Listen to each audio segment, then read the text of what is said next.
Honourable Senators, we are about to commence. Clauses 1 to 6. The question is that clauses 1 to 6 stand part of the bill.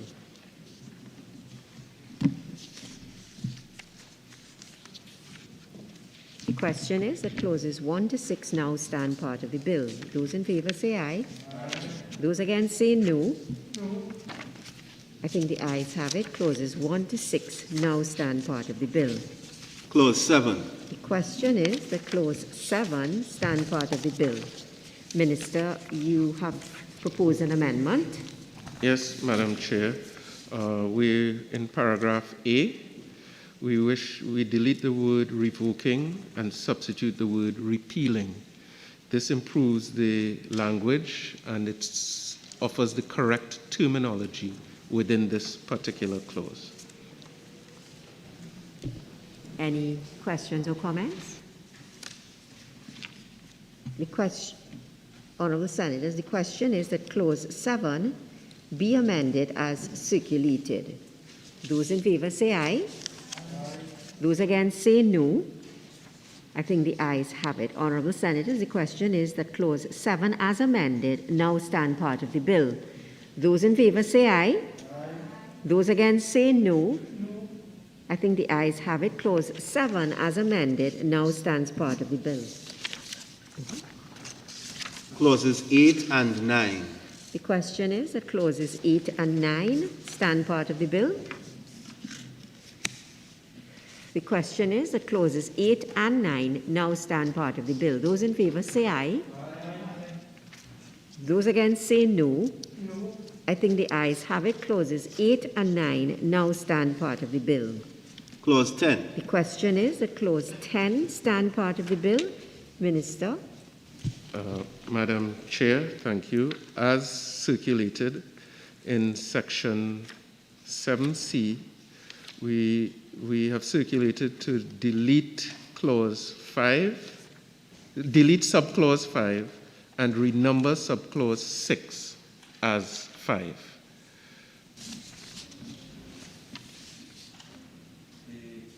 In terms of the explanation, subclause 5 stated that there would be a penalty for not reporting to the Ministry of Foreign and CARICOM Affairs that the skill certificate was lost. That particular penalty is deemed unnecessary. We have not been able to identify a similar offense of that nature in the legislation of other CARICOM jurisdictions, and therefore we wish to remove that specific penalty from the amendment bill. Honourable Senators, the question is that clause 10 be amended as circulated. Those in favour say aye. Those against say no. I think the ayes have it. Honourable Senators, the question is that clause 10 as amended now stand part of the bill. Those in favour say aye.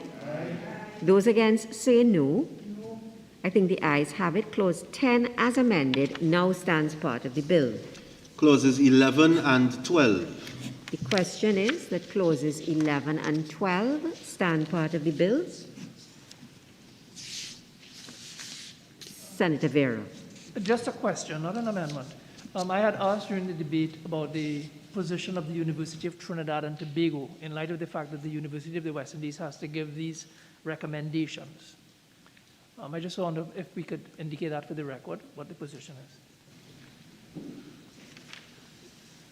is. They're actually caught by the language of the section as amended. So if you look at the section of the Act that is amended, which is Section 8, Section 8 of the parent law says, so we're deleting A, B, and C of the parent law, and you will note that the University of Trinidad and Tobago was reflected. We had University of the West Indies, we had University of Technology Jamaica or University of Guyana, and then we had a degree, University of Suriname, university degrees recommended by University of the West Indies, at least comparable, which is what was C. In keeping D, a certificate from Secretary General of Caribbean Community attesting that the university level qualifications possessed satisfy. D captures the UTT and all other institutions, because what we're doing is we're harmonizing the availability of one certificate coming from CARICOM itself. So what we did in amending Section 8 of the Parent Act was to take away all the iterations, because as accreditation happens from stage to stage, we won't have them legislatively or positively set out. So what we've done, Accreditation Council, CARICOM Single Market, the CARICOM Secretariat does the approvals, and under the Treaty of Chaguaramas, they already capture all of the accredited institutions, and UTT is one of them. So for the record then, a graduate of UTT should feel secure in the knowledge that they can go throughout the Caribbean. UTT, COSTAT, University of the Southern Caribbean, all of them, too many to mention, are caught because they're all accredited, and they go to the CSME, they go to the CARICOM Secretariat. So, Honourable Senators, the question is that clauses 11 and 12 now stand part of the bill. Those in favour say aye. Aye. Those against say no. I think the ayes have it. Clauses 11 and 12 now stand part of the bill. Clause 13. The question is that clause 13 stand part of the bill. Minister, Attorney General. Thank you, Madam Chair. Madam Chair, in proofreading the Act as proposed to be amended, we noted that in clause 13, we had to cause this amendment. And if I could just explain. We amended in clause 4. Is it? Just be sure. It's not clause 4 or 5. We amended in clause 5. We repealed section 3 and section 4 of the Act. Section 3 and 4 were repealed and replaced. Section 3 and then section 4. One moment. I'm using a different copy from the one that I have. What we did is we inverted what the Act had in its parent form. So in the Act without amendment, section 3 was the springboard which gave the 6-month position. So the Act as originally placed was for 6 months, section 3. Section 4 is where we dealt with the indefinite duration.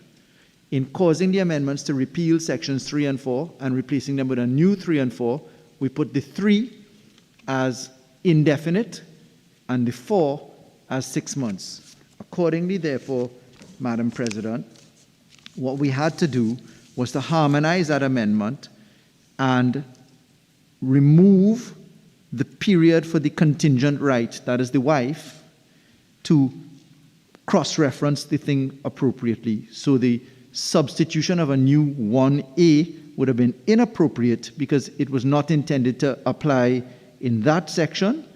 Instead, it is now the new 2A. So if you look at the bill as drafted, the bill proposes in this clause 13 that we insert a new 1A. When you look at that, it really should be a new 2A because it was always the intention that the contingent right went that way. So if you read what the new 2A is, for the period of the duration of a permission under section 3.1, the spouse to whom section 3 applies shall, notwithstanding the provisions of any other law, but subject to 4 and 15, have the right to work for a period of 6 months in Trinidad and Tobago without the need to obtain a work permit. So this is to harmonize the fact that we had swapped around 6 months with indefinite, and therefore this is the proper place to put it. Senator Vera. And Attorney General, I take it that in this section, you're using the word spouse in a restricted manner as husband or wife, not cohabitant or mate. Yes, for the record and for clarity, the government shared the concern about the other forms of union. We in Trinidad and Tobago and at the LRC with the Minister of Foreign and CARICOM Affairs, we discussed very broadly other unions, albeit that the Cohabitational Relationship Act gives the rights in respect of children of cohabitational relationships. The concept of cohabitational relationships was to accept what we call common law positions. And therefore, the question which came in the minds of all members of the LRC was, should we include the informality of relationships that we in our country accept has certain benefits, albeit to the respect of their dependents? What we did in agitating that issue is we went to the CARICOM Secretariat. We specifically asked about the situation of cohabitational relationships, and the CARICOM Secretariat confirmed for us that they had not yet gone that route, that it was a matter for heads of governments to decide and to determine. And because we need to keep in step with the rest of CARICOM so that the reciprocity is based upon things being equal and not unequal, at this stage, we're going with the formal union. What we were comforted by is the fact that the cohabitational relationship could include the common law spouse applying under the CSME in any event, albeit in a singular application as opposed to a married application. At some point in the future, we expect the heads of government to be in a position to hold on to these decisions, and therefore perhaps the category of other can be included. So I would just like to thank Honourable Minister and AG for taking this to the CARICOM Secretariat, because as you know, there were very strong feelings in the debate on this. And I understand that you're saying that we don't have a choice because it's an international set of laws that must be consistent across the board. Yes. But I would just like to put on record that I would urge the CARICOM Secretariat to be a little more broad, because I think the restrictive view is passé. They're out of step with the contemporary norms, particularly when not just with cohabitants, but also same-sex marriages. And if you're a region that we're encouraging tourism, then this is really out of step with marriage becoming a thing of the past in a way. 1 second. Yes, Senator Thompson. I've heard what the Attorney General has said, but I would like him to put this in the context of the fact that within their CARICOM legislation, both Jamaica and Barbados define spouse as single woman who has lived and cohabited with a single man, if she was law, his wife, for a period of not less than 5 years, immediately preceding the date of the application of this act, and a single man who has lived and cohabited with a single woman. So if you can have Jamaica and Barbados going that route, I don't see, I'm very sorry, but I don't see the sense of your saying here that cohabitational, because the other jurisdictions haven't gone that route, we can't go that route. What makes Jamaica and Barbados have their law, their matrimonial law, whatever law, into their Caribbean Community Free Movement of Skilled Persons Act, and we must be different? Is it that we don't have the courage of our conviction to know that we must go across the board? So there have been very prominent people in the Caribbean who have moved with their common law spouses to other jurisdictions. You know, so why is it that we're coming here today to find that, oh, we can't do that? Tell me how we cannot do it, and Jamaica and Barbados has widened the definition of spouse. Please explain. I am at a loss. Sure, thank you. Attorney General. Yes, I thank Senator Thompson-Nayi for her welcomed passion on the issue, which I share. First of all, at the Legal Affairs Committee of CARICOM, we have certain reservations that are put in, and we look for harmony to ensure that there's broad-scape positions. We are not, for the record, timid to make amendments. Far be it for that to be proved by the fact that we abolished child marriage long before anybody else in the Caribbean did, notwithstanding stout opposition from the UNC bench. So we are certainly not afraid of amending any law.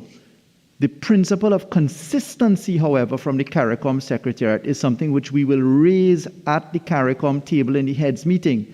For the record, we are currently, Trinidad and Tobago has advanced from the Legal Affairs Committee under my chairmanship the concept of enhanced cooperation.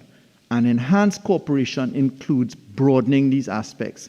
This is not something that we intend to leave alone. Senator Vera mentioned something which is very important. The issue of same-sex marriage has been something that is in discussion. The Privy Council yesterday ruled with respect to the laws of Jamaica, Bahamas, etc., rejecting the principle of same-sex marriage in those jurisdictions. I'm looking at those judgments. I will remind that we have certain laws under appeal in the Jason Jones matter, and we are before the Privy Council ourselves. So for the record and for the assurance to my dear colleague Senator Thompson IE, Trinidad and Tobago is not without a spine and without the courage to make amendments. Our laws are very progressive, and we will take that at the CARICOM heads meeting as soon as it arises and once we have done the run-up to that wicket. So we will certainly be doing that. About Jamaica and Barbados. Because they had reservations that they did with themselves. So they prepared on the basis of their advance in other reservations that they had. I can't speak for Jamaica and for Barbados themselves, but what I can tell you is we did go to Foreign Affairs and to CARICOM Secretariat to traverse the issue of cohabitational relationships, and we will raise it in the Legal Affairs Committee for the heads of government so that we have a harmonized position.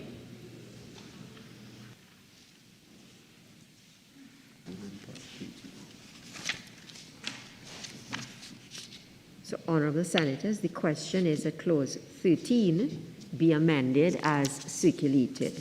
Those in favour say aye. Aye. Those against say no. The ayes have it. The question is that Clause 13 as amended now stand part of the bill. Those in favour say aye. Aye. Those against say no. I think the ayes have it. Clause 13 as amended now stands part of the bill. Madam Chair, forgive me Yes. for interrupting. I was just double checking because I found the actual clause, Clause 13, as amended, and we've already traversed that. And in cross-referencing what was in the original bill as 1A, which was meant to be removed and replaced into 2A, I have noted the inclusion of some words that ought not to be there in the draft as circulated. So when convenient to you, if you could kindly revisit that clause, as it may be convenient to you and the Senate. Clause 13, revisited. If I may explain, in the circulated draft, you will note, it says, for the period of the duration of the permission under Section 3.1, the spouse to whom Section 3 applies shall, notwithstanding the provisions of any other written law, but subject to Sections 4 and 15, have the right to work. These words, for a period of 6 months, are not in the bill as 1A originally had. And therefore, the words, for a period of 6 months, ought to be deleted so that it would just continue within Trinidad and Tobago. And if I could explain, this is the contingent right of persons who have the ability to indefinitely stay in Trinidad and Tobago, and therefore it would be wrong to put a 6-month limitation period. I apologize, Madam Chair. I only got the circulated amendment, and I know our team was working under some pressure.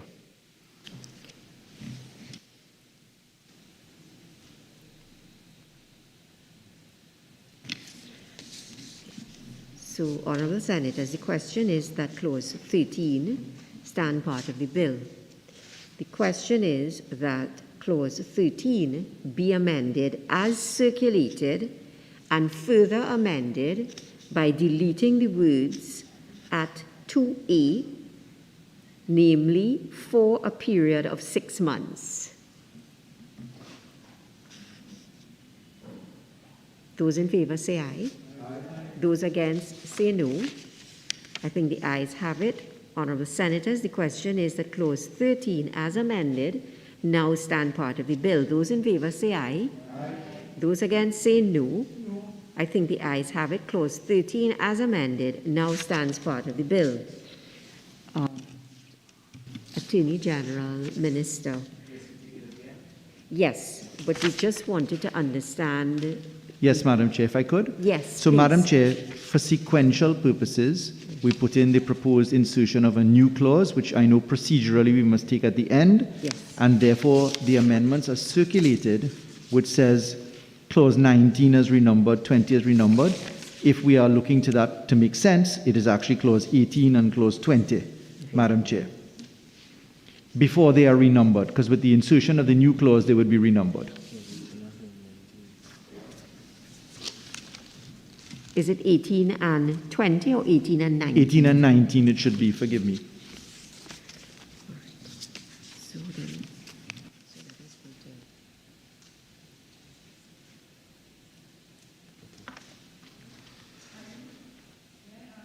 to... Is clause 18 remaining as is? Yeah. Is that where we are? Senator Thompson, may I just put the question first and then we will have the discussion? Clauses 14 to 17. Honourable Senators, the question is that clauses 14 to 17 stand part of the bill. The question is that clauses 14 to 17 now stand part of the bill. Those in favour say aye. Those against say no. I think the ayes have it. Clauses 14 to 17 now stand part of the bill. Clause 18. The question is that clause 18 stand part of the bill. Madam Chair, The Attorney General. Clause 18 is proposed to be amended to include the words in Trinidad and Tobago. The reason is, with respect to the contingent right of the spouse who is divorcing the principal beneficiary, we propose that the contingent right is triggered, that the spouse may continue under the contingent right principle, provided that the residency has been in Trinidad and Tobago for 5 years. The reason for that is that it keeps it in harmony with the provisions of our Immigration Act, in particular Section 5(1) of the Immigration Act, which has a 12-month period on the back of a 4-year period, and that is to treat with those circumstances. The minister under the Immigration Act still has the facility under 5(1)(f) of the Immigration Act to act otherwise, and it does not prohibit the spouse under the contingent right principle of making an independent application in any event.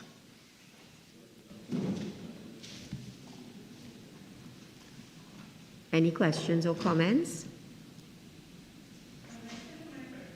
I object strenuously to this particular provision, and I see no other jurisdiction has this particular provision. And I really, I have to think that, I don't know how many women are in the legislative committee, but really, as you said elsewhere, you really need to get a women's caucus within the legislators to look at the act from a woman's point of view. Because this act could really, and I've pointed out in many ways, where it could really work an injustice to a woman. No other jurisdiction has this. You know that where the spouse of the principal beneficiary is living or has lived with the principal beneficiary for a continuous period of 5 years or more and is subsequently divorced, the spouse and independent member at the time of divorce shall continue to enjoy the rights. So if you've lived, your marriage breaks down before 5 years, then you lose the benefit that a wife or a spouse would have. And it's mainly the women, It's mainly the women who suffer. I am not saying that only the man could be a principal beneficiary, but most times, if you look at the statistics, you will see that usually the man is the one who has the benefits. As a matter of fact, in a particular jurisdiction, they don't even envisage that a woman could be the one moving. So the law does not even provide for the woman to get the benefits. And in such a case, in this particular country, for the woman to move with her husband, she had to employ him as a companion. So it gets to that point of being ridiculous. So we must always think about what could happen in a situation like this. You're forcing the person to stay in a marriage for 5 years just to get the benefit in Trinidad and Tobago. No other jurisdiction is doing that. Why are we treating our women like that? Attorney General. Thank you, Madam Chair. First of all, the word spouse is not woman, nor is it man. It is somebody who is married. And therefore, there is gender neutrality in this clause. Secondly, the current law does not have the contingent right at all. So the current law, before we amend it, does not permit a spouse to continue in circumstances where, in our view, it would be unjust to exclude the spouse, male or female, from the jurisdiction. Further, Madam President, Madam Chair, the law the very CARICOM Skills Act that we're amending permits an application at any point in time, and therefore any spouse is not confined to the operation of the new clause 17, section 17 that we're proposing. There are independent avenues of operation. So therefore, as passionate as I know and as nobly intended as the Honorable Senator is, I must be forceful in saying that this is a gender-neutral position which is without prejudice to the other remedies and avenues available to any spouse, be it male or female. Senator Vera. Senator Thompson, just 1 second. Senator Vera. Thank you, Chair. Honorable Attorney General, I think Senator Thompson, he has a point. I'm not talking about the gender neutrality aspect of it. I think the concern really is about for the continuous period of 5 years or more, because what it means is that, so someone comes into Trinidad, the marriage breaks up in the 2nd or 3rd year. The spouse has no rights because of this qualifying requirement of 5 years or more, and an injustice would be perpetrated. And as Senator Thompson is saying, for the injured spouse to qualify, she would have to stay in the marriage for a continuous period of 5 years or more. So I'm wondering whether we just strike out for a continuous period of 5 years or more, and it still has a sense. It would read, the spouse of a principal beneficiary is living or has lived with the principal beneficiary and is subsequently divorced from the principal beneficiary. So, Madam Chair, I want to be careful that we recognize that the CARICOM arena has different points of entry. So in Antigua, you can acquire citizenship by passport purchase, by investment, etc. This is something which is quite significant in the factoring for Trinidad and Tobago. Also, too, if there isn't any reference to a period, what happens is that marriages of convenience can also enter into the situation. So not having a prescriptive time frame can be problematic if the person enters just 1 day after and there's a divorce, 2 months after, a year after, or 2 years after. It is, after all, in the round, the circumstances. The way I'd address the issue is to say, what stops someone from applying on an independent basis? The entitlement to apply in the Immigration Act as a resident. So the Immigration Act is constructed such that Section 5 of the Immigration Act specifically prohibits the counting of any period under a permit. So let's assume that a foreigner was married to a CARICOM national, came to Trinidad and Tobago under these provisions. They would be entering under a permit. Under the Immigration Act, a permit would not be counted for the period of permit. So the person would be without remedy to residency requirements. What this does, because it calculates the Section 5.1 of the Immigration Act formula, is that it automatically says that you're qualified and that the permit will be counted. So the complication in no prescriptive period is that marriages of convenience can happen. Now, I want to bear this in mind. You have to remember that we are also treating, and this is quite pointed, with the issue of terrorism, financing of terrorism, trafficking in persons, other forms. If you look to the category of persons in the schedule that qualify for entry into Trinidad and Tobago, and you watch to the last category, it's a very broad category, including security guards, including a number of things. So how we treat with this issue, and it's something that has arisen in the anti-terrorism world and the preventing extreme violence, not that all persons are in that category, please, but bear in mind that we have to consider the gateway to this position. And the rationale for the 5 years comes out of the extrapolation of Section 5.1 of the Immigration Act. So that's where it came from. What I can give an undertaking on right now is that we will go to the CARICOM Secretariat. We will specifically raise the issue we will get an immediate answer. If the period is as quick as between now and the House, should this bill meet with consent, then we can cause the amendment and we will come back. So an undertaking on the record is not something that I have ever broken, and it is something that I hold to religiously. I can give that undertaking now, but I would want to be careful that the policy is carefully done, lest we throw the baby out with the bathwater. I appreciate that, E.G. And as you were talking, it occurs to me that even if I had my way and got this amendment, there will be an inconsistency in the law because it would only apply to spouses who fall under this act. What we really need is an amendment to the Immigration Act that would allow for not just CARICOM nationals, but any woman or any spouse who finds themselves in that kind of difficult situation. So that's where Section 51F of the Immigration Act permits the minister the discretion to grant residency in certain circumstances. I can tell you that we are working at the AG's office on significant number of amendments to the Immigration Act because it's a very old piece of law and that we are in the middle of working that out. And you did raise a very important point, Madam Chair, if you just forgive me. I'd want to be careful about implied repeal. And therefore, I'd have to scrub the other laws to make sure that the inconsistency in the later act didn't cause an amendment to an earlier act that I didn't intend.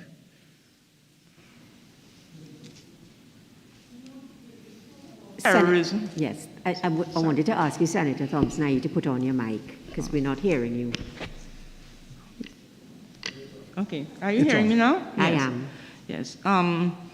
Raising issues like terrorism and so on, it just arouses a certain kind of negative feeling. And there's always in the act, in fact it is there, that you can always get rid of undesirables, yes? So that's really no excuse. And even when you use gender-neutral language, it doesn't make it gender-neutral because the reality of women's lives is really different from that of a man in many instances. And we have to be aware of that. So that I remain unhappy with this provision. I know that you say you don't give undertakings lightly. I'm still waiting for the Sexual Harassment Act to come on board and other legislation as well. And I really don't see why we have to have this here. I am not as well convinced, but I'm just one vote, so I remain unhappy. So, honourable senators, the question is that clause 18 be amended as circulated. Those in favour say aye. Those against say no. I think the ayes have it. Honourable senators, the question is that clause 18 as amended now stand part of the bill. Those in favour say aye. Those against say no. I think the ayes have it. Clause 18 as amended now stands part of the bill. Clause 19.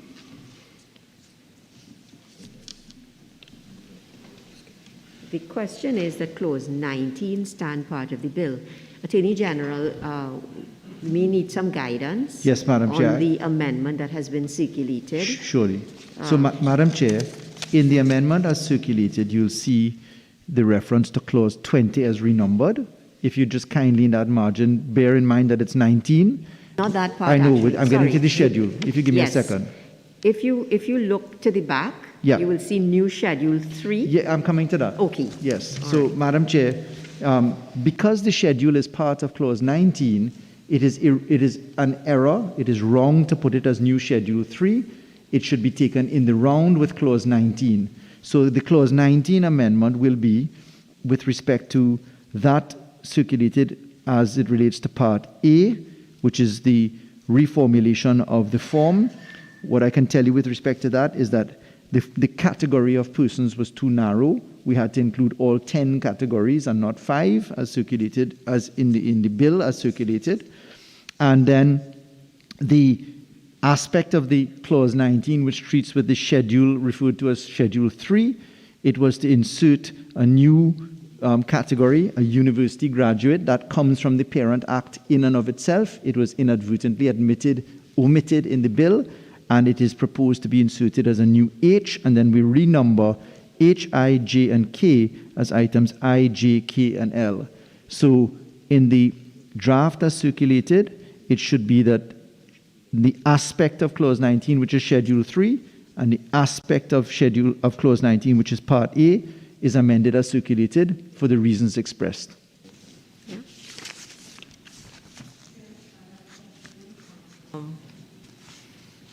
Attorney General, a question on schedule Part A. Can you only be, you can only apply in one category, or you can only apply in one category? In other words, you can't be a graduate, a university graduate, and a professional nurse. I'm asking. But, Madam Chair, insofar as it's a form to be filled out, there's nothing to stop you from ticking the box. More than one? Yeah, how the official considers it is a different matter. Because remember, these things will be vouched. Yes. Yeah? Okay. So, Honorable Senators. Madam Chair, Yes. if you would permit me. Sure. What we're treating with here is the application form, and I would just want to the committee to just have the benefit of a little bit of background data, which I did promise previously. So just very briefly, to share with committee members that between 2015 and 2021, there were, for Trinidad and Tobago nationals, there were 1,858 applications for skills certificates in Trinidad and Tobago. That's by TNT nationals. And when you look at other nationalities applying for skills certificate being between those years, using the existing application form, I can give you the data from Antigua and Barbuda. It was 15 applications, Belize 8 applications, Guyana 185 applications, Haiti 2 applications, St. Lucia 97 applications, St. Vincent and the Grenadines 77 applications, Barbados 117 applications, Dominica 36 applications, Grenada 75 applications, Jamaica 284, St. Kitts and Nevis 14, Suriname 5, and Montserrat 0. Juxtaposed against Trinidad and Tobago for our nationals, 1,858 applications were made using the existing form. So thank you, Madam Chair, for your flexibility. Sure. Through the Chair, Minister, Honorable Minister, could you just remind us again of the period? Is it 2012? 15 to 2021, Madam Chair. Thank you. And if the member of the committee was seeking for the period 2020 to 2015, which he might be a little more familiar with, and during that 2010 to 2015, yeah, during that period, there were 1,708 applications, 1,708 skill certificates were processed. Out of those, 1,356 were for TNT nationals and 451 were for other nationals of other CARICOM countries. But just to reinforce the point, in support of this application form, that TNT nationals have always been the predominant beneficiary above any other jurisdiction. Yes, yes. May I, Madam Chair? Through the Chairman, to you, I don't know if you're familiar with the JSC report on foreign affairs.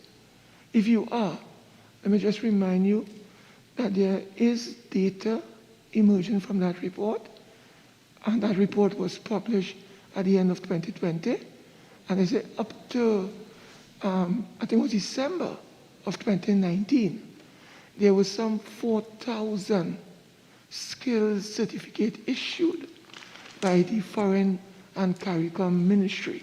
Now, I don't know if that had to do with nationals of our country or it had to do with foreigners, but I know that the number was 4,000.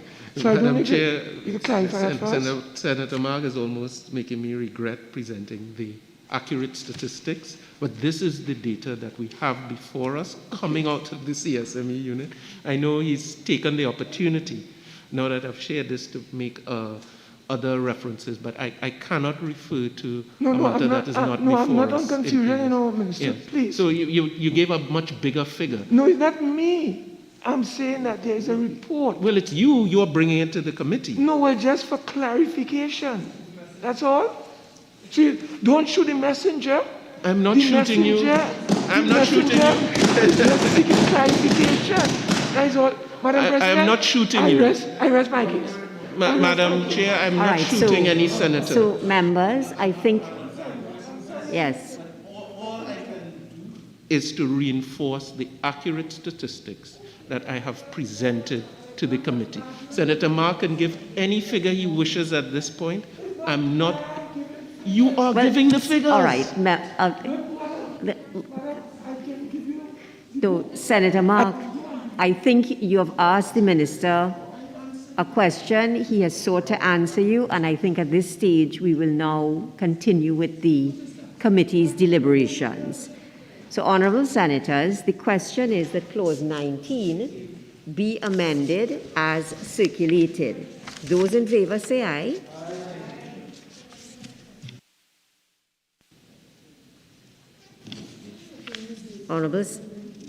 Honourable senators, the question is that clause 19 be amended as circulated. Those in favour say aye. Senator Mark,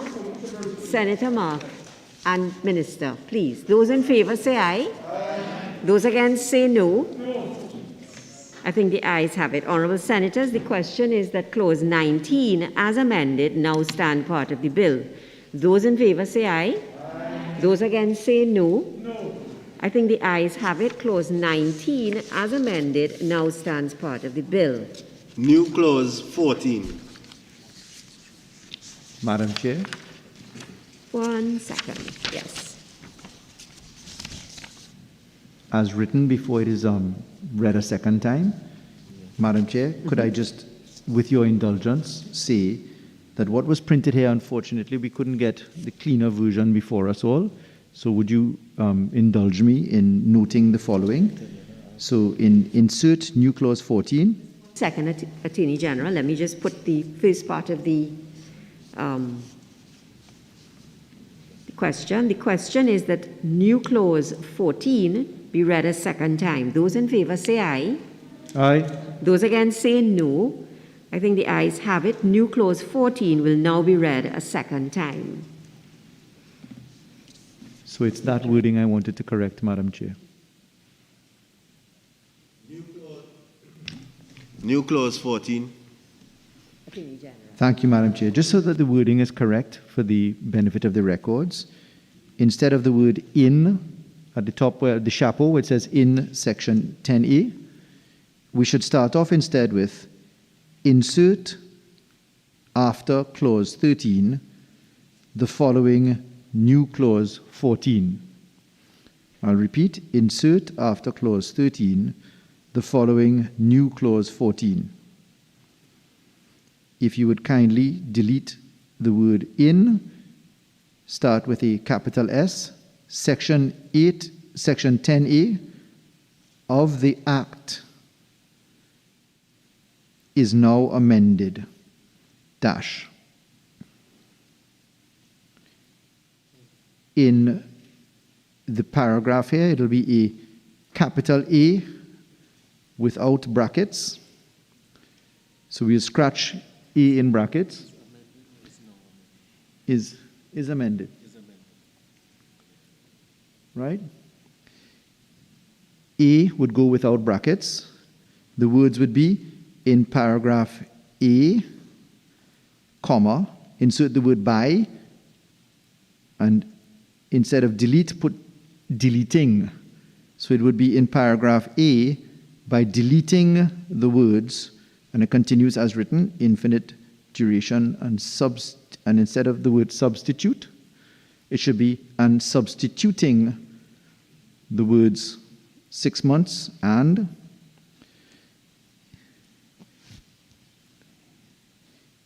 then what is described as B in brackets, and forgive me, Madam Chair, The first one where there was an A in brackets, it should be a Roman 1.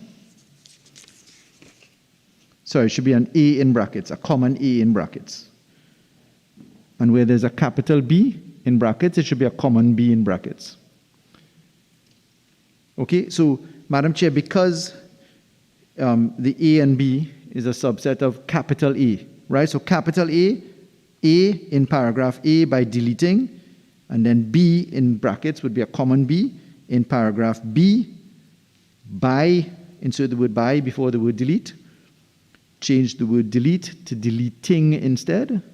So it'll be in paragraph B by deleting the words 6 months and substituting the words indefinite duration. So not substitute, but substituting.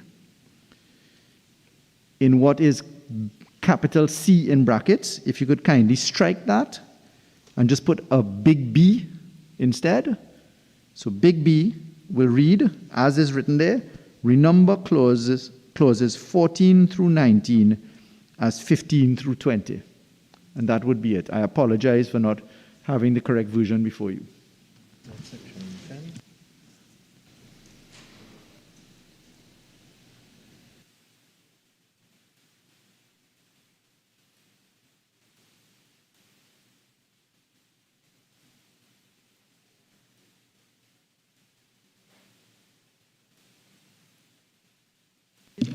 If yes, Senator Vera, I invite you to make your comment while we sort out some issues here.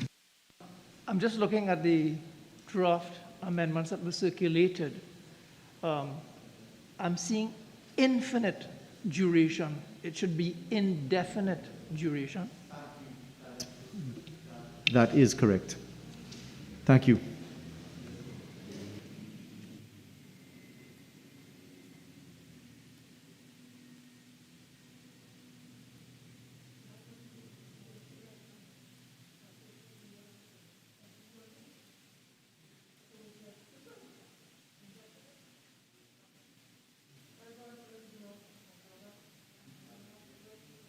The words infinite, as they occur in two places in that circulated amendment, in the A and B, Yes. It should be indefinite.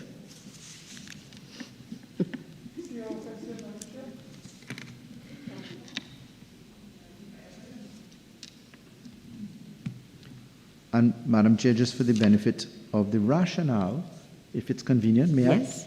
I? So Madam Chair, because we repealed Section 3 and Section 4 and reworded them, preserving the old law that there is indefinite duration and there is 6-month duration, but because we put what was once 3 as 4 and what was once 4 as 3, we had a consequential amendment to tidy up the act as drafted, and therefore this amendment is just to take care of what we have already agreed to at clauses 3 and 4, being new sections 3 and 4, sorry.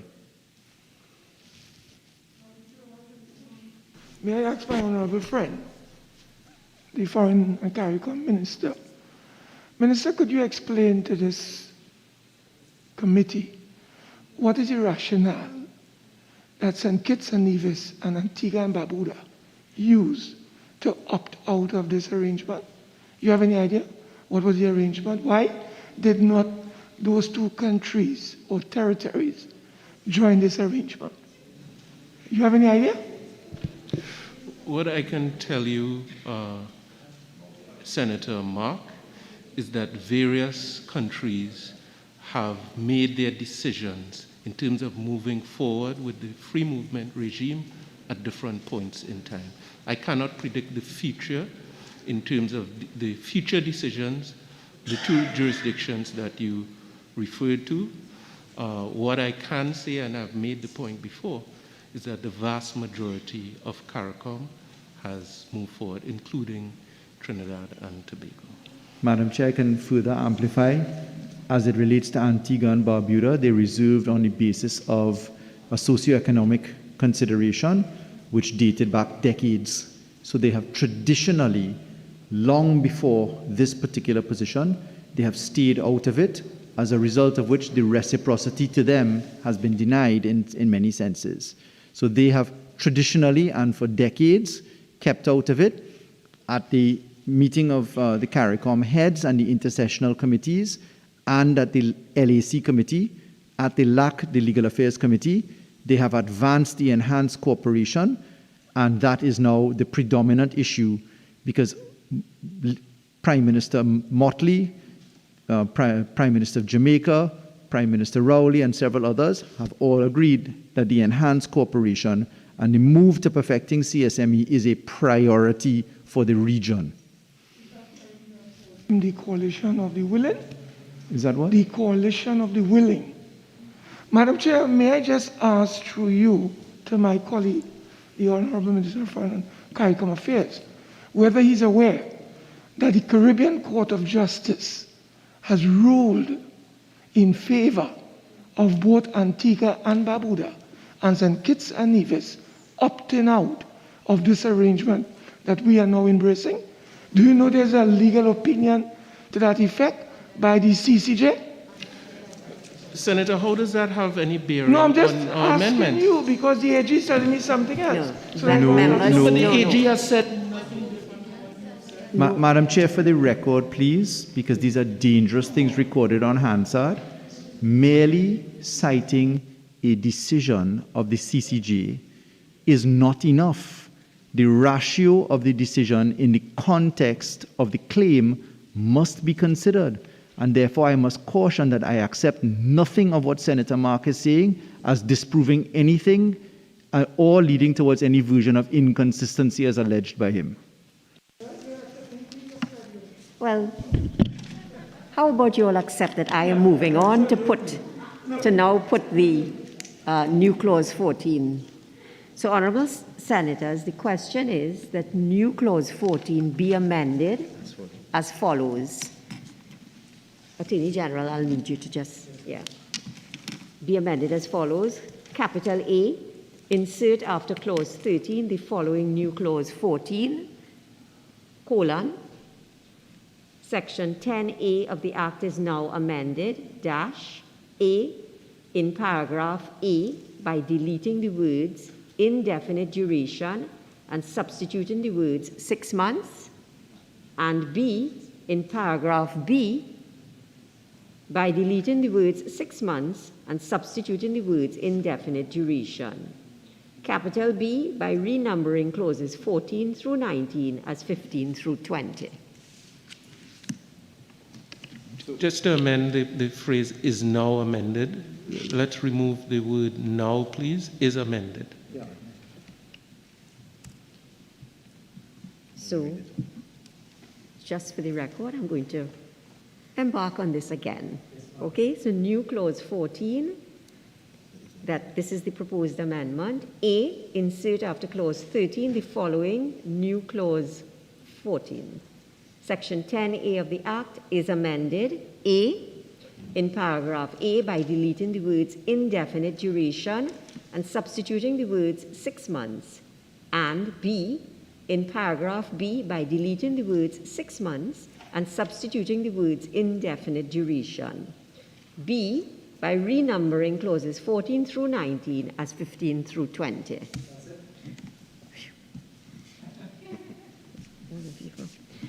All in favor say aye.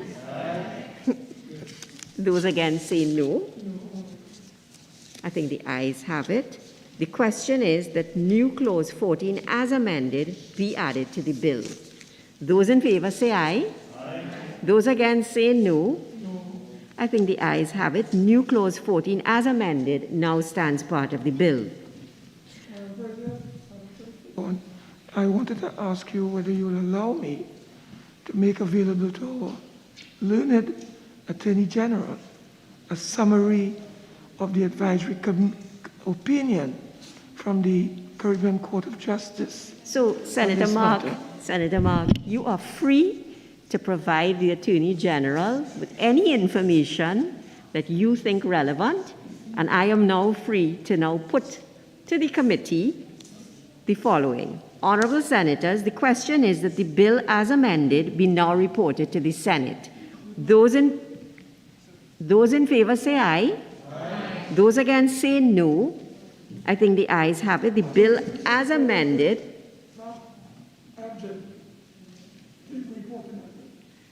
The bill, as amended, will now be reported to the Senate.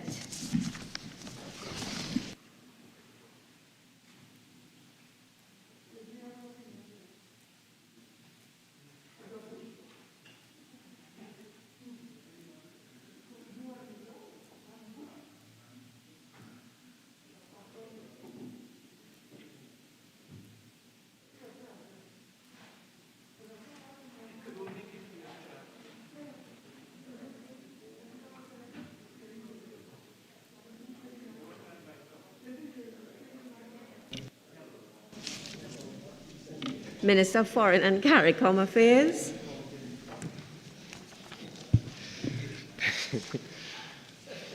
Madam President, I wish to report that the Immigration, Caribbean Community Skills Nationals Amendment Bill 2022 was considered in Committee of the Whole and approved with amendments.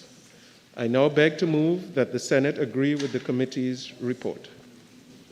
Honourable Senators, the question is that this Senate agree with the committee's report on the Immigration, Caribbean Community Skilled Nationals Amendment Bill 2022.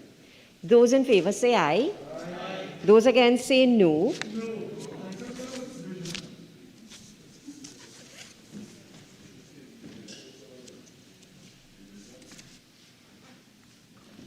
Mr. Rambarat? Yes. Ms. Gopi Schoon? Yes. Mr. Sinanan? Yes. Mr. Hussain? Ms. West? Yes. Dr. Brown? Yes. Mr. Mitchell? Yes. Mr. De Freitas? Ms. Cox? Yes. Mr. Singh?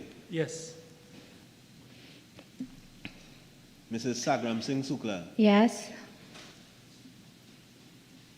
Mr. Bacchus? Yes. Mrs. Lazama Lee Singh? Yes. Ms. Bethelmi? Yes. Dr. Ibrahim? Yes. Mr. Mark? No. Ms. John? No. Ms. Lakshmi Diyal? No. Mr. Nakid? No. Mr. Lida? No. Mr. Roberts? No. Mr. Richards? Affirmative. Mr. Vieira? Yes. Dr. Diyal Singh? Yes. Ms. Dionarayan? Yes. Ms. Sipa Sad? Yes. Mr. Timal? Yes. Mrs. Thompson Nai? No. Dr. Dylan Remy? Yes. Mr. Welch?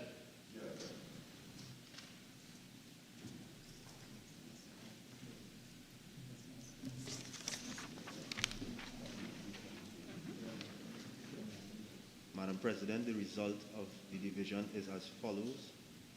23 senators voted for, 7 voted against, and there were no abstentions.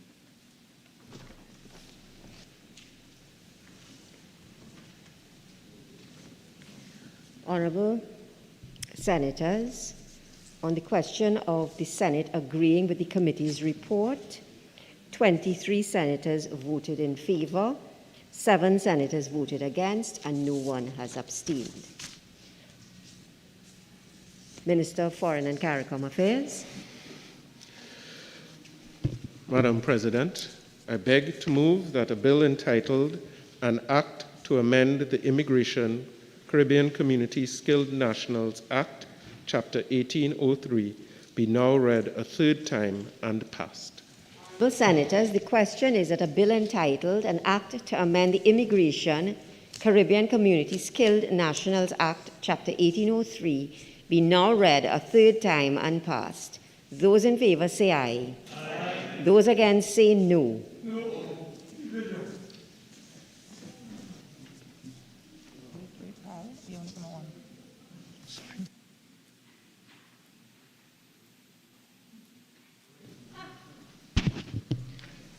Mr. Rambarat, Yes. Ms. Gopi Skoon, Yes. Mr. Sinanan, Mr. Hussein, Ms. West, Dr. Brown, Yes. Mr. Mitchell, Yes. Ms. Cox, Yes. Mr. De Freitas, Yes. Mr. Singh, Yes. Mrs. Sagram Singh Suklal, Yes. Mr. Bacchus, Yes. Mrs. Lazama Lee Singh, Yes. Ms. Betelmi, Yes. Dr. Ibrahim, Yes. Mr. Mark, Absolutely no. Ms. John, No. Ms. Lakshmi Dial, No. Mr. Nakid, No. Mr. Lyda, No. Mr. Roberts, No. Mr. Richards, Yes.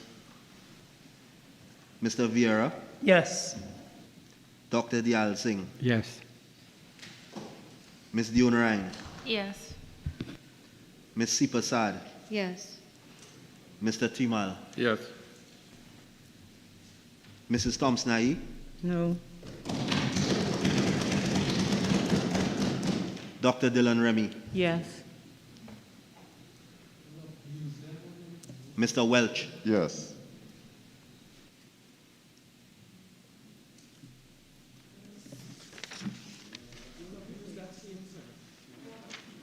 Madam President, the result of the division is as follows. 23 senators voted for, 7 senators voted against, and there were no abstentions. Senators, the result of the division is as follows. 23 senators voted yes, 7 senators voted no, and no one abstained. The bill has therefore been passed. A bill entitled An Act to Amend the Immigration, Caribbean, Community Skilled Nationals Act, Chapter 1803. Leader of Government Business. Thank you, Madam President. Madam President, I beg to move that this House be now adjourned to Tuesday, March 22nd, 2022 at 1:30 p.m. Madam President, that is Private Members' Day, and I understand that it is the intention to proceed with motion number 3 filed by Senator Dionarang. Thank you. Honorable Senators, before I put the question on the adjournment, leave has been granted for 2 matters to be raised. Senator Dylan Remy.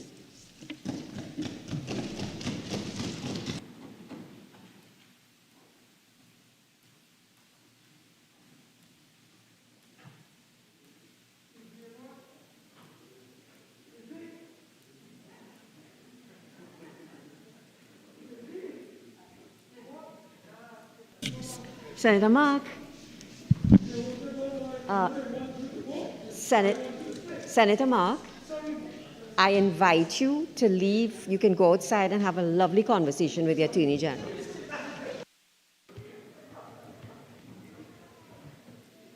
Senator Dylan Remy.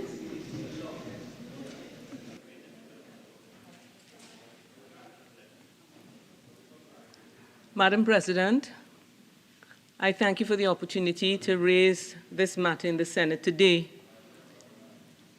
The need for Caribbean Airlines to increase the number of daily flights between Trinidad and Tobago to support the domestic tourism product of Tobago. According to the Honorable Prime Minister, Honorable Dr. Keith Christopher Rowley, Trinidad and Tobago is in the stage where we are learning to live with the SARS-CoV-2 virus. This has meant that things are coming back to a state of normalcy at a more rapid pace than before.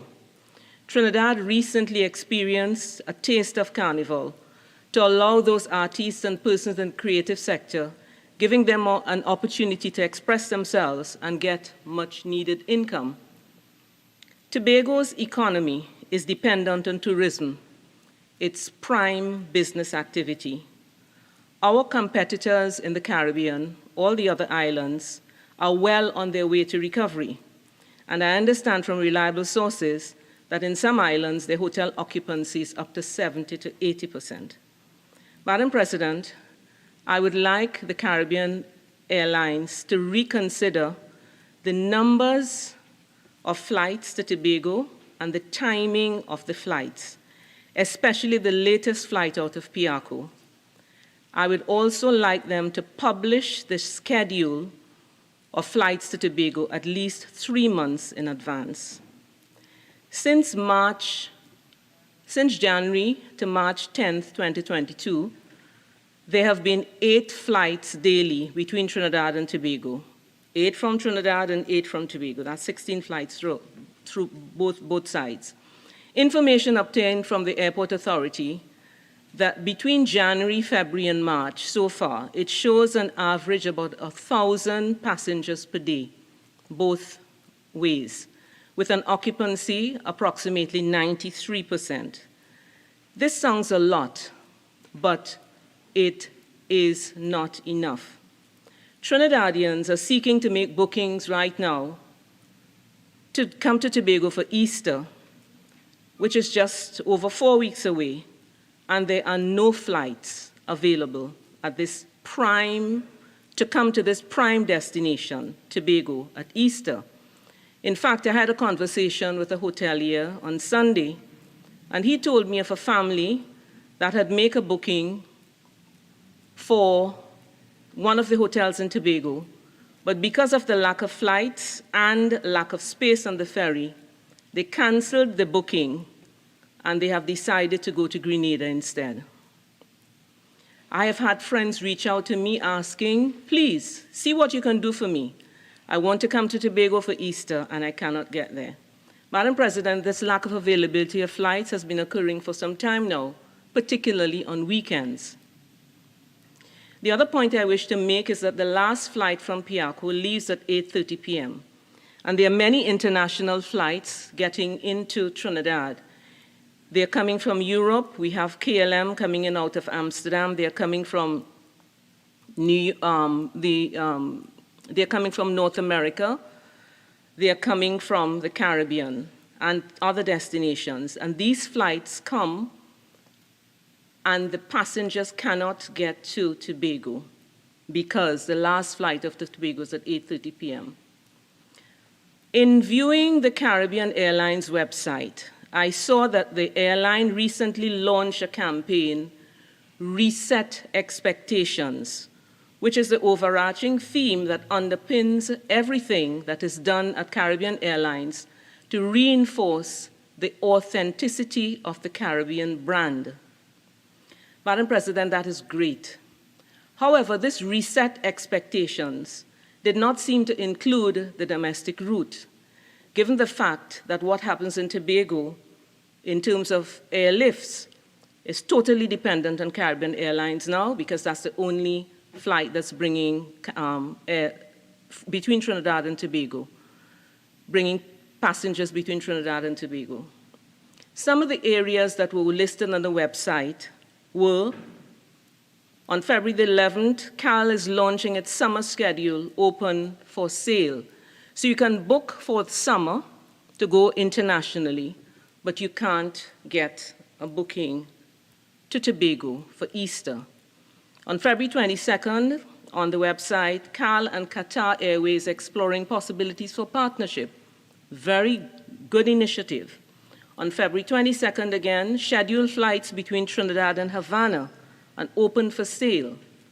On April the 5th, resumption of flights to Curaçao twice weekly. All excellent initiatives.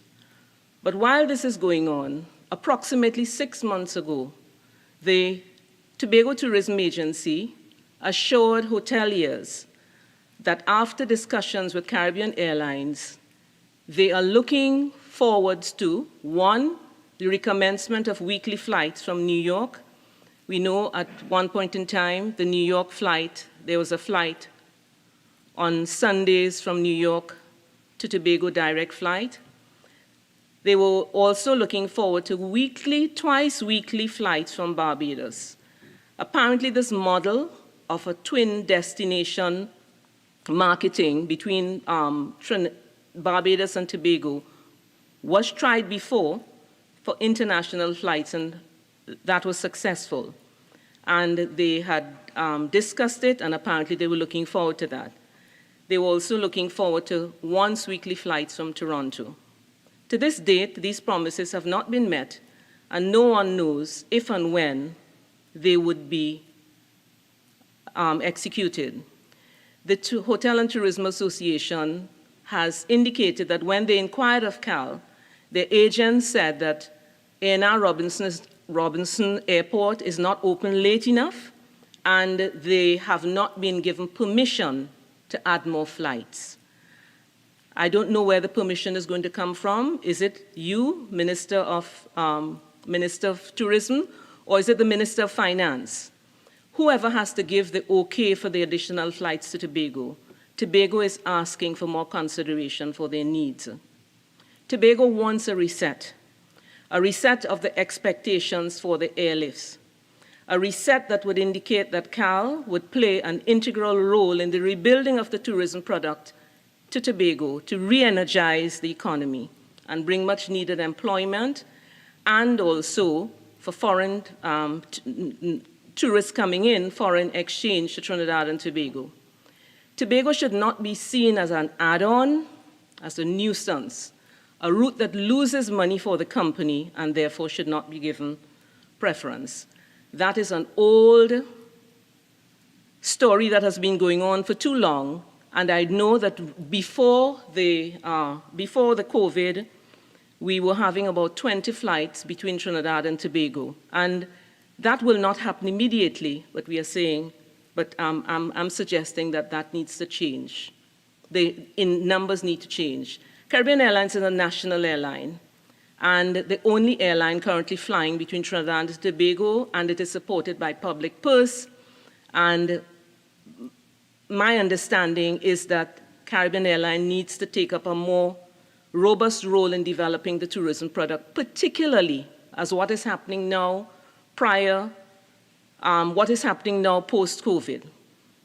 Madam President, the schedules need to be posted long enough so that persons can plan. You can't put I understand there were additional flights on the weekend, but I'm not too sure who knew about those flights before they were actually put on. Certainly not the hoteliers.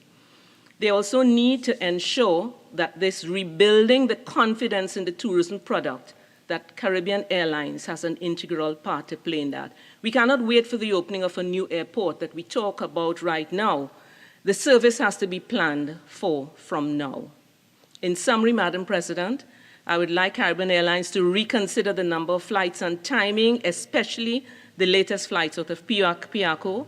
I would like to also that they publish the schedules in advance, monthly, and that they would reset and give Tobago some more importance than it is being given right now, given that we must diversify the economy. And we should start right now in this post-COVID period and continue into the future. Madam President, I thank you. Minister of Tourism, Culture and the Arts.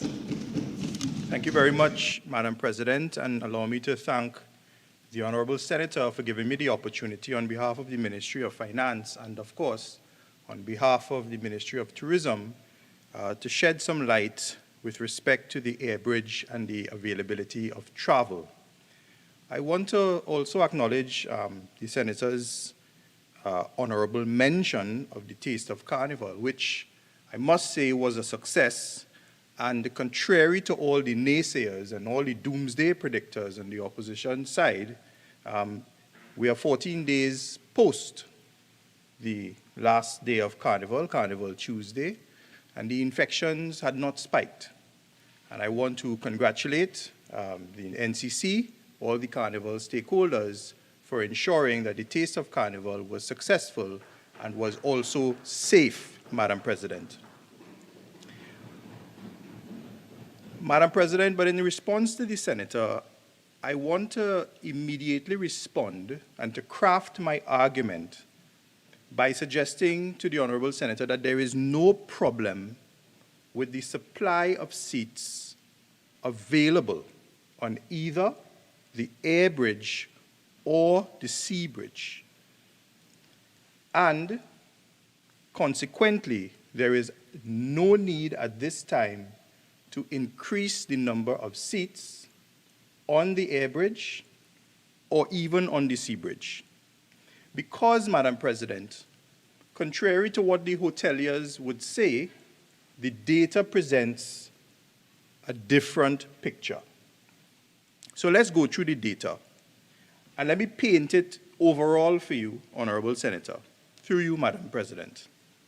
Between September 2021 and February 2022, there were 7,764 excess seats on the air bridge for that period.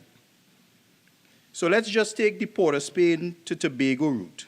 In September, there were 624 excess seats. In October 2021, 1,525 excess seats. November 2021, 2,295 excess seats. December 2021, 1,050 excess seats. In January 2022, 1,935 excess seats. In February 2022, 335 excess seats. So in the period, Madam President, the total amount of seats provided on the air bridge was 89,460 seats. The number of passengers transported, 81,696. So there are, during the period, 7,764 excess seats. But let's go forward and let's look forward to the months of March, April, and May 2022. The unsold seats as at March 15th, 2022, for those 3 months stand at 49,441. And perhaps it is outside the scope of this debate, but it is important to note, Madam President, on the sea bridge is operated now by 2 state-of-the-art ferries, the APT James and the Boca Reef, and they carry 1,000 passengers each. There are 2 sailings each way for a 2.5-hour journey. The excess capacity, as I am advised by the Minister of Works and Transport, is approximately 50%. So that translates to, on average, there are 500 seats going to Tobago or coming back in terms of excess capacity. So, Madam President, Caribbean Airlines, as far as I am concerned and as far as I can respectfully submit, is doing quite a good job in keeping satisfactory and sufficient supply available with those 8 return flights per day, notwithstanding, Madam President, that each seat on each of those flights is a subsidized seat to the amount of $300, but of course now with the escalation in fuel prices, it's greater. So Caribbean Airlines, in doing its demand analysis, is ensuring that there is a balance with respect to its subsidy. We all know Caribbean Airlines was one of the hardest financially hit state enterprises as a consequence of the pandemic, but they are doing a very good job with respect to managing the subsidy, but of course maintaining the supply on the air bridge with the 8 flights per day. With respect to the hours of operation, yes, it is correct, Honorable Senator, the hours of operation at the ANR International Airport between 6 a.m. and 10 a.m. It's a matter for the Minister of Works. The Minister of Works has heard your suggestion, and I also will be talking with him in terms of increasing the hours of operation so that we can get more flights into. But it brings me, Madam President, to what I believe the true issue is. And the hoteliers will not tell you that. The hoteliers will tell you lots of things and may blame lots of issues. But the capacity on the air bridge is not one of those issues. As I have discussed with the THA and with the Tobago Tourism Agency on occasions, if there is excess capacity on the air bridge and on the sea bridge, and there still is an issue of excess capacity in terms of the domestic tourism product, then the issue is one of marketing. The issue is one of advertising. The issue is one of selling. The issue is one of packaging. If Dominica can do it, if Grenada can do it, if St. Lucia can do it, and by do it I mean come to Trinidad, set up stations at our local malls, etc., and market to Trinidadians their destinations, why can't Tobago do it? And we have discussed this as recently as with the new THA. And we at the Ministry of Tourism, as well as Tourism Trinidad, we have undertaken to assist in ensuring that for the domestic market, we can assist in your Visit Tobago campaign.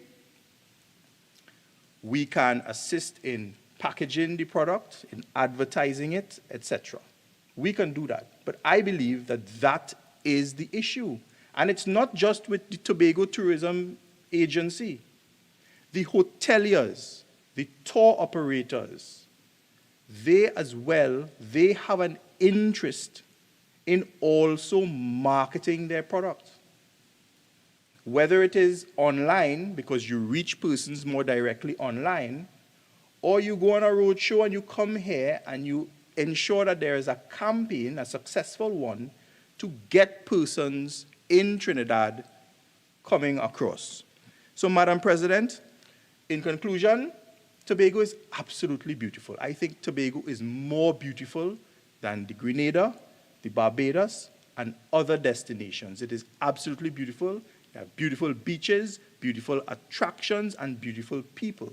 But that has to be communicated, and it has to be communicated through a marketing campaign. With those few words, Madam President, I thank you. Senator Mark. Thank you, Madam President.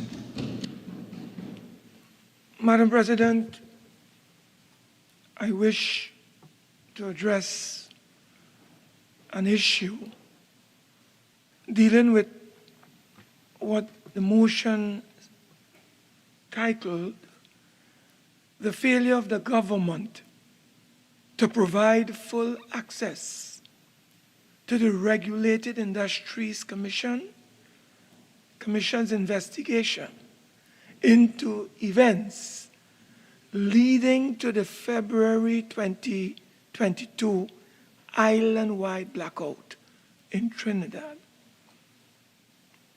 Madam President, as you would recall, on Wednesday, February 16, 2022, Trinidad experienced an unprecedented nationwide blackout or power outage lasting for between 10 to 12 hours. The role of the Regulated Industries Commission assumes critical importance in this regard. As you are aware, Madam President, the RIC is the regulator of all utility companies in Trinidad and Tobago, including TNTech and WASA. The Regulated Industries Commission is a statutory body established under the Regulated Industries Commission Act number 26 of 1998. and came into effect on June 1st, 2000. The RIC's inaugural board was appointed in April of 2001. The RIC succeeded, Madam President, the Public Utilities Commission and is a consumer-oriented entity with strong regulatory powers and responsibilities. The RIC has been established to ensure that good quality and efficient utility services are provided at fair and reasonable costs to the population of Trinidad and Tobago.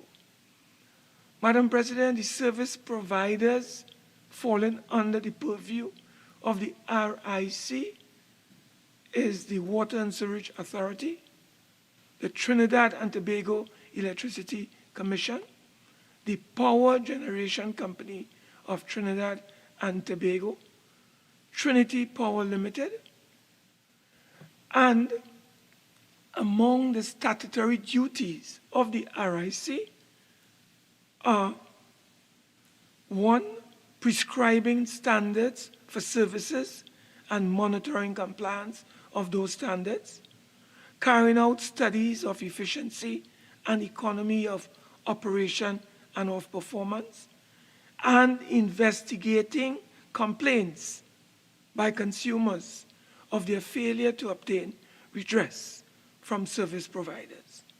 Madam President, one would assume that the RIC, as a creature of statute and independently selected commissioners, would have automatically been triggered by the national blackout on Wednesday, the 20th of February.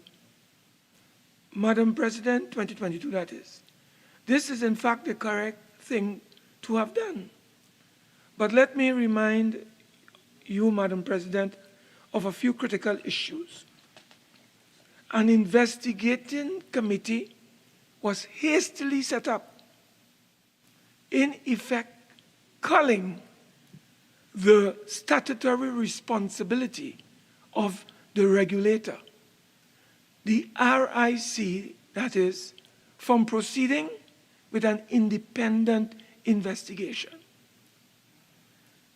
No terms of reference, no timelines, just 3 names thrown out to the public as an attempt to hoodwink the population into thinking something was being done. Classic PNM duck and run tactics.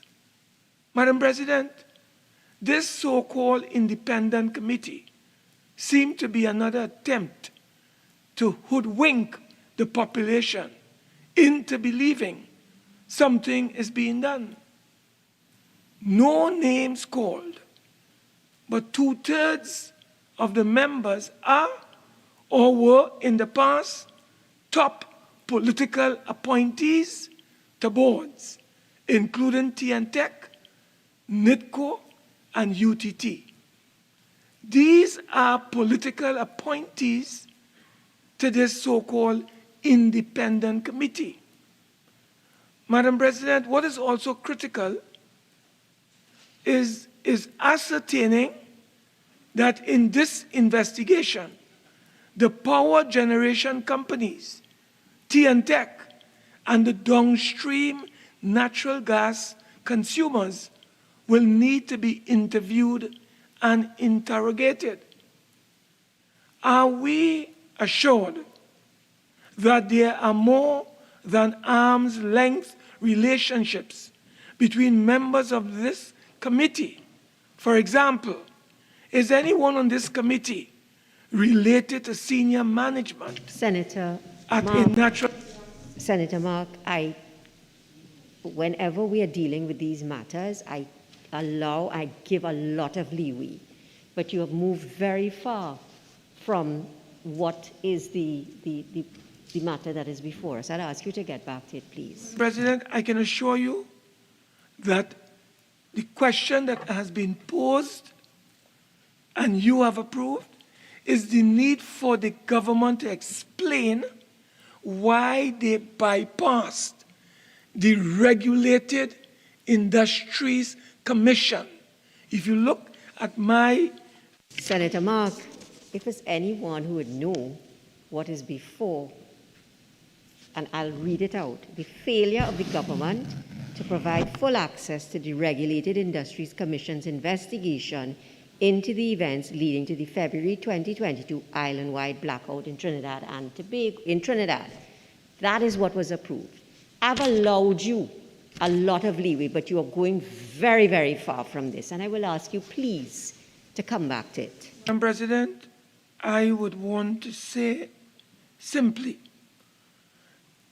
the government of Trinidad and Tobago ought to have provided full access to the RIC's Commission's investigation into events leading to this blackout.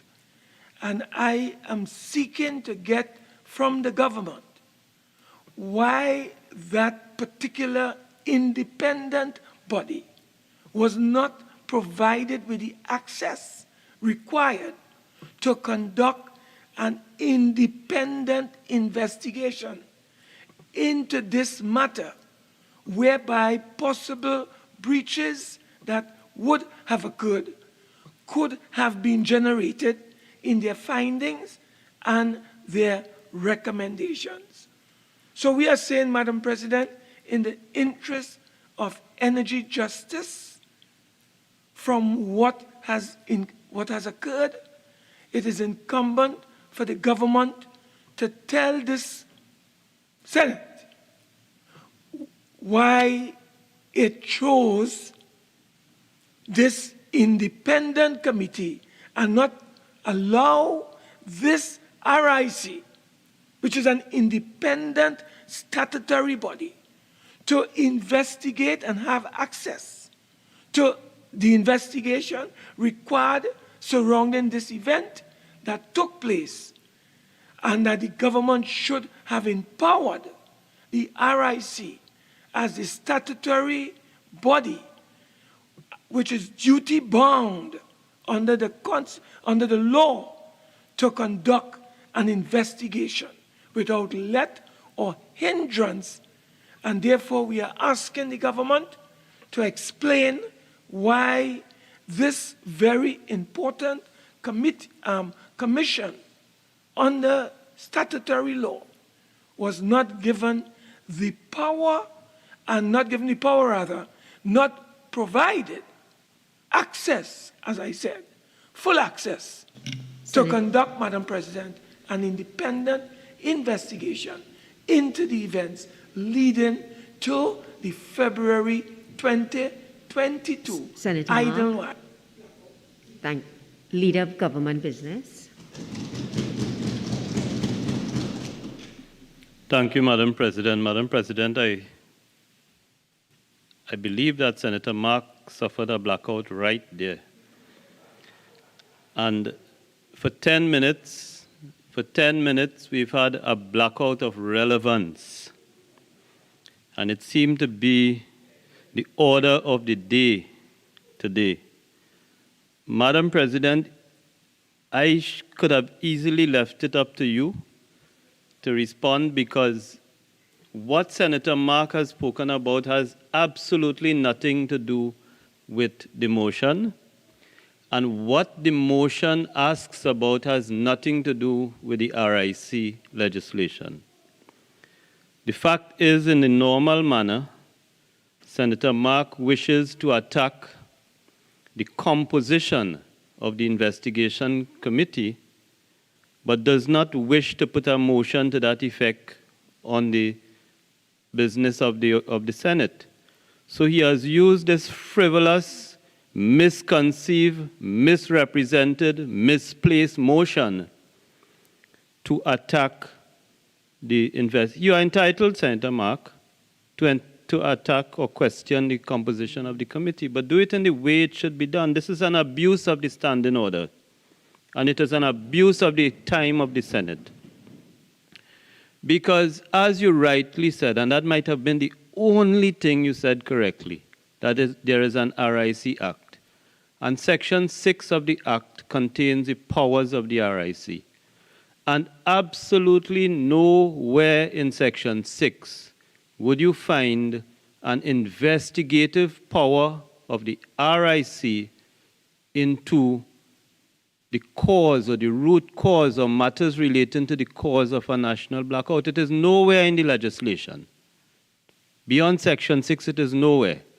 The RIC is established to advise the minister on particular matters relating to licenses, to administer the license program, to examine rates and billing and financial performance to ensure that an investor obtains a fair return on their investment in the utilities, and to monitor and conduct checks relating to service standards. Now, I would say that the issue of service standards would arise at some point in relation to this matter, but it is no way connected to the work of the investigation committee. It is the investigation committee that will examine, on behalf of the people of Trinidad and Tobago, the causes and establish what are the root causes. So the motion is an absolute failure because the RIC is not even asking for the opportunity to investigate the root cause. The RIC is not even complaining about the lack of access. The RIC is not even interested in doing anything other than what they're supposed to do in relation to the Act.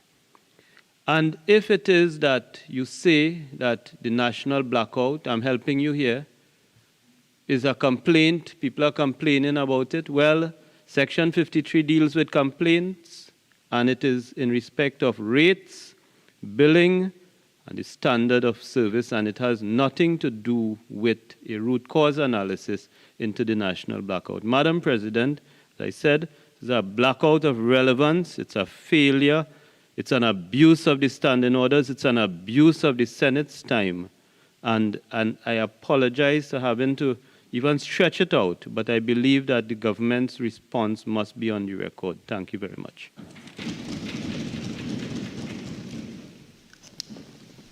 Honourable Senators, the question is that this Senate do now adjourn to March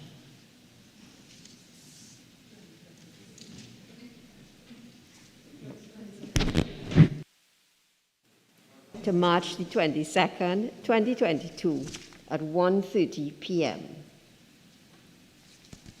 Those in favour say aye. Those against say no.